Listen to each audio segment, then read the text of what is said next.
అప్పుల బాధలు వెంటాడుతున్నాయా? అయితే 6 JVR వారి జాతిరత్నాలు ధరించండి. నమస్తే, వెల్కమ్ టు అవర్ ఛానల్. నేను మీ ప్రియాంకరావు. ఈరోజు మనతో పాటు ప్రముఖ పొలిటికల్ అనలిస్ట్ కృష్ణకుమారి గారు ఉన్నారు. వారితో మాట్లాడదాం. నమస్తే నమస్తే మ్యామ్. ఇప్పుడు ఏపీలో YS Bharathi versus YS Sharmila అన్నట్టు సాగుతుంది. అంటే షర్మిల తన గెలుపు కోసం అలానే అన్నని వాళ్ళని ఓడించాలన్న పట్టుదలతో ఇటు పోటీ చేస్తుంది, అలానే ప్రచారంలో పాల్గొంటుంది. ఇదే టైంలో అవినాష్ రెడ్డికి మద్దతుగా వైఎస్ భారతి కూడాను ప్రజల్లోకి వెళ్ళి ప్రచారం అనేది మొదలుపెట్టారు. అంటే ఇక్కడ దీన్ని ఏ విధంగా చూడాలి అంటారు? ఎట్ ద టైం ఏంటి అంటే ఇద్దరు ఒకే కుటుంబానికి చెందిన ఇద్దరు ఆడవాళ్ళు కూడాను బయటకు వచ్చి ప్రచారం చేస్తున్నారంటే ప్రజల మద్దతు ఎవరికి ఉంటుంది అని మనం భావించవచ్చు. ఎందుకంటే ఇటు చూస్తే వైఎస్ భారతి వెళ్తుంటే గనకను ప్రశ్నల వర్షం కురిపిస్తున్నారు ప్రజలు. సో ఏంటి, ఎట్లా చూడాలి? ఇప్పుడు ఇది ఒక రకంగా వైఎస్ రాజశేఖర రెడ్డి గారు బతుకుంటే ఇలాంటి పరిస్థితులు వచ్చాయి కాదు. ఇలాంటివన్నీ చూడాల్సి వస్తుంది. ఎందుకు వచ్చింది గొడవలు నాకు అని ప్రశాంతంగా ఉందామని ఆవిడేమో అమెరికా వెళ్ళిపోయారు. ఇప్పుడు ప్రస్తుతం ఉన్నది అన్న, చెల్లి, వదిన. బావున్నాడు అంటే అప్పుడప్పుడు బావ కూడా మాట్లాడుతూ ఉన్నాడు. మొన్న పాపులను శిక్షిస్తారు అని చెప్పి ఆయన ఒక స్టేట్మెంట్ ఇచ్చారు. తప్పు చేసినవాడు శిక్షింపబడక మానడు అని స్టేట్మెంట్ ఇచ్చారు. సరే, ఏది ఏమైనా ఇప్పుడు మనం అక్కడ పరిస్థితిని కనుక గమనిస్తే వైఎస్ షర్మిల ఎంపీగా పోటీ చేస్తుంది కడప పార్లమెంటరీ స్థానానికి. ఇది ఆవిడ హక్కుగా ఆవిడ ఫీల్ అవుతున్నారు. ఎందుకంటే వైఎస్ వివేకానంద రెడ్డి గారు నాకు ఇవ్వని పక్షంలో నా కూతురికి ఇవ్వాలి అని చెప్పి మాట్లాడిన మాట ఉన్నది. ఇది వాస్తవం. అయితే ఆమెకి ఇస్తాం కాబట్టి అవినాష్ రెడ్డిని ఒప్పుకోవాలి. మొదటిసారి అతను నేను పోటీ చేయాల్సిందే ఏమైనా అంటే కాదు అని చెప్పి, నువ్వు పెద్ద అయిపోతున్నావు వయసులో, నువ్వు ఈ ఎంపీగా ఈ తిరగడము ఈ కష్టాలన్నీ నీకెందుకు, నీకు ఎమ్మెల్సీ ఇస్తాము అని చెప్పి ఆయనకి అవినాష్ రెడ్డికి ఎంపీ సీట్ ఇచ్చారు. గెలిచాడు. అయిపోయిన తర్వాత రెండోసారి 2019 ఎలక్షన్స్లో ఆయనకి ఎమ్మెల్సీ రాకుండా చేసింది అవినాష్ రెడ్డి ఫాదర్. ఈ కోపం వివేకానంద రెడ్డికి బాగా బాగా బాగా ఉంది.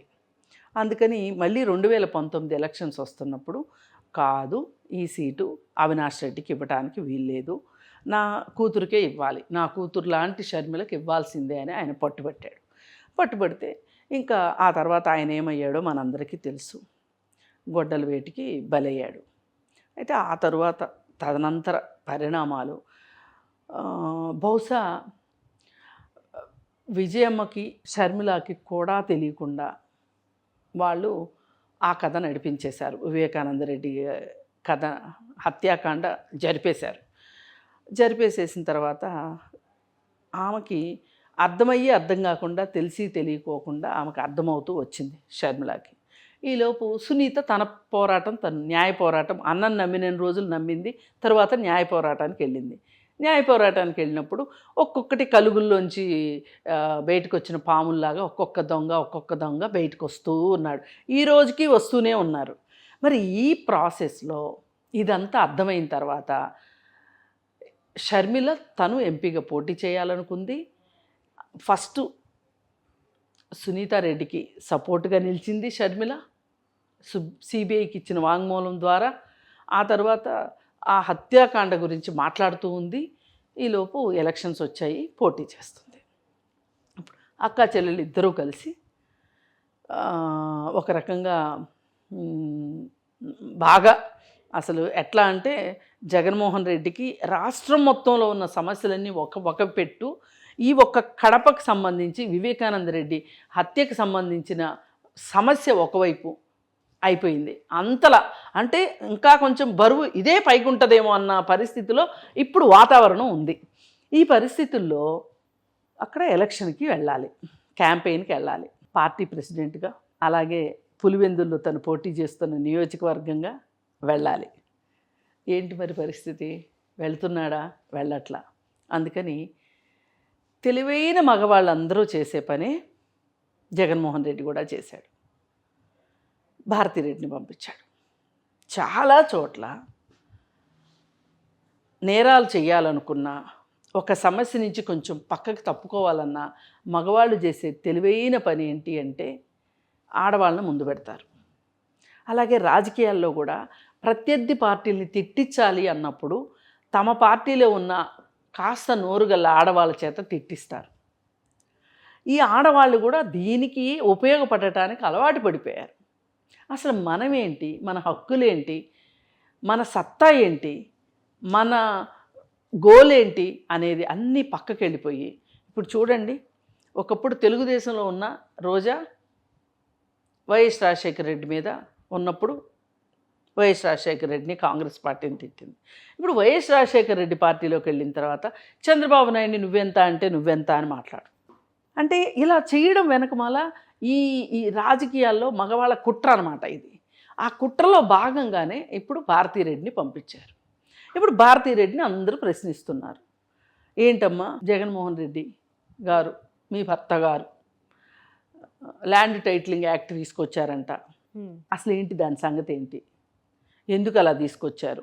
మేము రెక్కలు ముక్కలు చేసుకుని మా రక్త మాంసాలు దారబోసుకొని మా చెమట దారబోసి మేము ఆస్తులు సంపాదించుకుంటే ఆ డాక్యుమెంట్లు మీ ఆయన ఏం చేసుకుంటాడు, నువ్వైనా చెప్పొచ్చు కదా మా తరఫున అంటే ఆవిడ నిమ్మకి నీరెత్తనట్లు ఏమీ పట్టనట్టు తల పంకించి ఊరుకుంది. ఏం చెప్తూ చెప్పండి? మా ఆయన ఈ డాక్యుమెంట్లన్నీ తీసుకొని అన్ని ఒరిజినల్ డాక్యుమెంట్లు దగ్గర పెట్టుకొని ఇప్పుడు మందు తాగే వాళ్ళందరి తరఫు నుంచి మద్యం బాండ్లు చేసి మద్యం బాండ్లు తాకట్టు పెట్టి డబ్బులు తెచ్చుకున్నాడు. అలాగే ఇప్పుడు మీ అందరి ఆస్తులకు సంబంధించిన బాండ్లన్నీ కూడా తాకట్టు పెట్టి డబ్బులు తెచ్చుకోవాలనుకుంటున్నాడని చెప్తుంది ఆవిడ. చెప్పదు కదా. ఆమెను అడిగి ఏంటి ఉపయోగం? ఆవిడని అడిగినా ఒకటే, దేవుడి గుళ్ళో ఉత్సవ విగ్రహాన్ని అడిగినా ఒకటే. ఆవిడకి ఏం తెలుసని అంటే చాలా తెలుసు, ఇప్పుడు నోరిప్పకూడదని కూడా తెలుసు ఆవిడకి. అందుకోసం ఇప్పుడు ఈవిడ రంగంలోకి దిగింది కదా, ఇక వీళ్ళిద్దరూ పోట్లాడుకుంటే జనాలు చూడాలి. ఈ హడావుడిని, ఈ సంబడాన్ని జనాలు చూడాలి. పైగా ఇప్పటికే సునీతారెడ్డి ఏం అడుగుతుంది, అసలు అర్ధరాత్రి అవినాష్ రెడ్డికి నీకు ఫోనుల్లో ఏంటి పని అని అడుగుతుంది. ఏం మాట్లాడుకున్నారు? మా నాన్నని చంపేసిన రోజున మీ ఇద్దరు మాట్లాడుకున్నారు, మీరేం మాట్లాడుకున్నారు, అసలు మీ ఇద్దరికి ఏం పని మాట్లాడుకోవటానికి అని అడుగుతుంది. ఇప్పుడు రేపొద్దున సునీతారెడ్డి ఏమంటది, నువ్వు ఇక్కడికి మా నాన్నని చంపింది కాకుండా అవినాష్ రెడ్డి నువ్వు మీరందరూ కలిసి ఇప్పుడు ఎలక్షన్స్లో అవినాష్ రెడ్డికి వత్తాసుగా అవినాష్ రెడ్డిని గెలిపిద్దామని ఇక్కడికి వచ్చావా? నీ మొగుడిని గెలిపించుకుని నీ చుట్టాన్ని గెలిపించుకుందామని వచ్చావా అని అడుగుతుంది. రేపటి నుంచి అడగకుండా ఎందుకుంటుంది? అడుగుతుంది ఖచ్చితంగా. షర్మిల ఏమంటది, మీ ఆయన నాకు సమాధానం చెప్పాల్సి వస్తుందని, నాకు ఎదురుపడాల్సి వస్తుందని నాకు సమాధానం చెప్పలేక మొహం చాటేశాడా మీ ఆయన అని అడుగుతుంది. ఇదే కదా రేపటి నుంచి వాళ్ళ కాన్వర్జేషను. ఇంతే తప్పితే ఈ కాన్వర్జేషన్స్ మొత్తంలో ఎక్కడ ప్రజలు, వాళ్ళ సమస్యలు, వాళ్ళ బాధలు, వాళ్ళ కష్టాలు, మేనిఫెస్టోలు అన్నీ గాలి కొట్టుకుపోతున్నాయి. ఇప్పుడు మేనిఫెస్టో గురించి ఎవరన్నా మాట్లాడతారా? వీళ్ళు మేనిఫెస్టోలో అంశాల గురించి మాట్లాడతారా? ఏమి పోయినసారి అంత పెద్ద మేనిఫెస్టో తీసుకొచ్చాడు జగన్మోహన్ రెడ్డి, ఆ మేనిఫెస్టోని ఏమి ఎలగబెట్టాడు. ఇప్పుడు మళ్ళీ ఇంకో మేనిఫెస్టో తీసుకొచ్చాడు, మళ్ళీ ఈ మేనిఫెస్టో కూడా సరిపోలేదంట, ఇంకో మేనిఫెస్టో తీసుకొస్తాడంట. ఇవన్నీ మాట్లాడతారు. ఇవన్నీ కదా ప్రజలు ఆలోచించేది. ఇవన్నీ పోయినాయి. ఇవన్నీ పక్కకు నెట్టేసి ఇవన్నీ ఎవరు అడుగుతారు అని చెప్పి ఈ కుటుంబ రాజకీయాలు, ఈ హత్యా రాజకీయాలు చుట్టూ తిప్పుతున్నారు. భారతీ సిమెంట్స్ అని ఆవిడ పేరు మీద పెట్టిన తర్వాత ఆవిడని అన్ని చోట్ల వాడకుండా ఎట్లుంటాడు జగన్మోహన్ రెడ్డి? ఇప్పుడు భారతీ సిమెంట్స్కి సంబంధించి కేసులు ఏమన్నా వస్తే పడేది ఆమెకి, నీకు కాదుగా, నువ్వు బాగానే ఉంటావు ప్యాలెస్లో. ఇదంతా జగన్మోహన్ రెడ్డి కుట్ర. ఓ పక్కన చెల్లిని వాడుకున్నాను రోజులు వాడుకున్నాడు, జగనన్న వదిలిన బాణాన్నని ఆమెని వాడాడు అయిపోయింది. ఆమెను పక్కన పెట్టేసేసాడు, ఆమె పక్కకి వెళ్ళిపోయేటట్లు చేశాడు. ఆఖరికి ఆమెకి ఇవ్వాల్సిన డబ్బులు ఆమెకి ఇస్తూ కూడా, ఆమె వాటా ఇస్తూ కూడా అప్పు కింద రాయించుకున్నాడు. అంత మహానుభావుడు. మరి ఆ అన్న గురించి ఆ చెల్లి మాట్లాడుతుంది, మాట్లాడకుండా ఎందుకుంటుంది? ఇప్పుడు ఎన్ని ఎక్కడ బయటకు వస్తాయో, పులివెందుల్లో తల ఎత్తుకునే అవకాశం లేక, తల ఎత్తుకునే పరిస్థితి లేక జగన్మోహన్ రెడ్డి భారతీరెడ్డిని పంపించాడు. అంతకుమించి వేరే ఏమీ లేదు.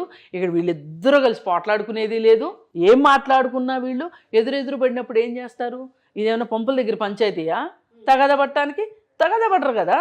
హలో అంటే హలో అనుకుంటారు. ఇప్పుడు మొన్న సునీతారెడ్డి ఈమె ఎదురెదురు పడ్డారు, నవ్వుకున్నారు, నమస్తే పెట్టుకున్నారు, వెళ్ళిపోయారు. ప్రెస్ మీట్లలో కదా వీళ్ళు మాట్లాడేది. కనీసం ఈ ప్రెస్ మీట్లలోనైనా వీళ్ళు ప్రజల సమస్యల గురించి మాట్లాడతారేమని చూస్తున్నాం.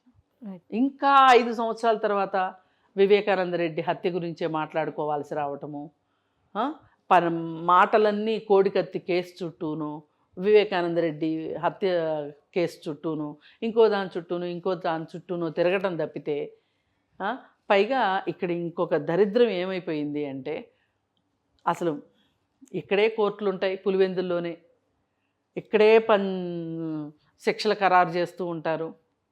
అంటే ఇక అంతా వాళ్ళ ఇలాకాలాగా, వాళ్ళ ఇలాకానే ప్రపంచం అన్నట్లుగా ఈ అందరూ అదే పని చేస్తున్నారు. ఇప్పుడు వీళ్ళిద్దరూ వీళ్ళ ఎన్నికల ప్రచారం ఫలితం ఏం జరగబోతుంది అనేది వేచి చూడాలి. కానీ మనకు అర్థమైనంతలో వైఎస్ షర్మిలకి అన్యాయం జరిగింది అని ప్రతి ఒక్కళ్ళు ఆమె వైపే సానుభూతి ఉంది. అదే ఆమెకి తండ్రి ఉంటే ఇలా జరిగేదా? పైగా తండ్రి వీలునామా కూడా రాశాడు. ఆ వీలునామాని కూడా సరిగా అమలు పరచకుండా జగన్మోహన్ రెడ్డి ఇలా చేస్తున్నాడు. అసలు ఇంతకు తెగించాడు జగన్మోహన్ రెడ్డి.